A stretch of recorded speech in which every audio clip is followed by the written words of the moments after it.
Suatu ketika, seorang bayi siap dilahirkan ke dunia.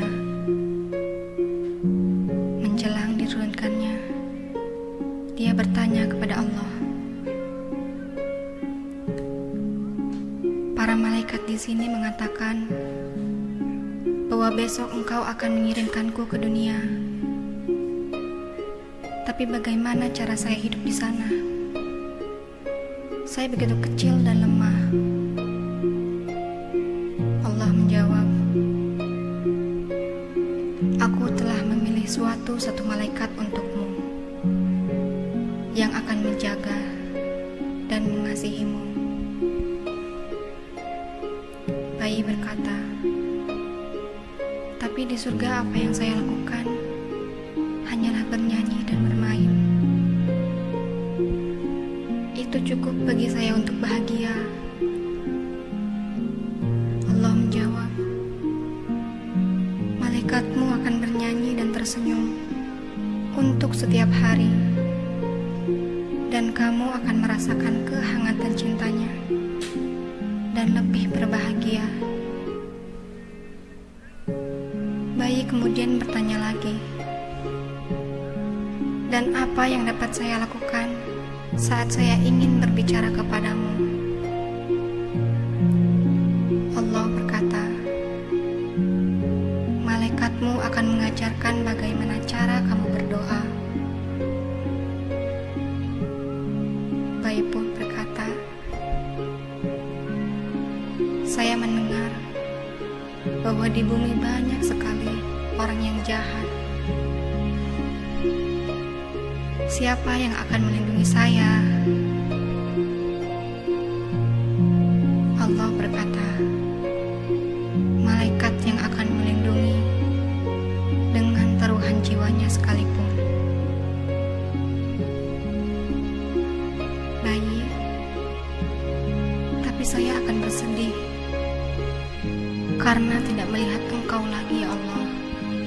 Allah pun berkata, malaikatmu akan menceritakan kepadamu tentang diriku dan akan mengajarkan bagaimana agar kamu bisa kembali kepadaku. Walaupun sesungguhnya aku selalu berada di sisimu. Suatu saat itu, surga begitu tenangnya,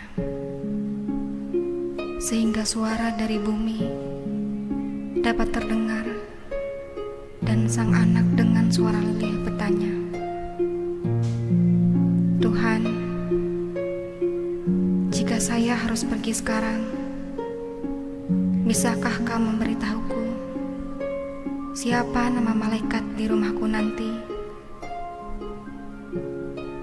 Allah menjawab, kamu dapat memanggil nama malaikat itu Ibu. Kenanglah Ibu yang menyayangimu. Sayangi orang yang telah melahirkanmu.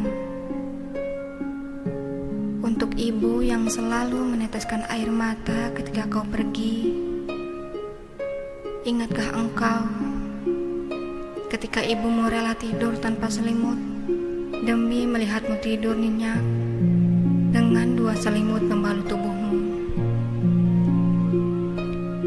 Ingatkah engkau ketika jemari ibumu mengusap lembut kepalamu? Dan ingatkah engkau ketika air mata menetes dari mata ibumu ketika ia melihatmu berbaring sakit?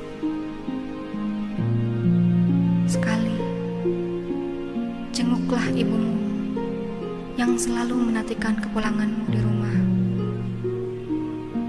tempat engkau dilahirkan. Ibu yang ketika kau tak menyuruh untuk mencuci baju kecilmu, dengan senang dan tanpa marah mencium baju kotormu dan menyucikannya untukmu. Lalu bagaimana denganmu saat ibumu memohon pertolonganmu untuk mencucikan bajunya? Di saat kau melupakannya mungkin tak memperhatikannya, ibumu selalu menyebut namamu lewat nyanyian tengah malam berbasuh air wudhu. Kembalilah, mohon maaf pada ibumu yang selalu rindu akan senyumanmu. Jangan biarkan kau kehilangan saat-saat yang akan kamu rindukan di masa akan datang. Ketika ibu telah tiada, tak ada lagi di depan pintu yang menyambut kita. Tak ada lagi senyuman indah, tanda bahagia. Yang ada hanya kamar kosong tiada penghuni. Yang ada hanyalah baju yang digantung di lemari. Tak ada lagi dan tak akan ada lagi yang akan meneteskan air mata mendoakanmu di setiap hembus nafasnya. Pulang dan kembalilah segera. Peluklah ibumu yang selalu menyayangimu. Ciumlah kaki ibumu yang selalu merindukanmu. Dan berikanlah yang terbaik di akhir hayat.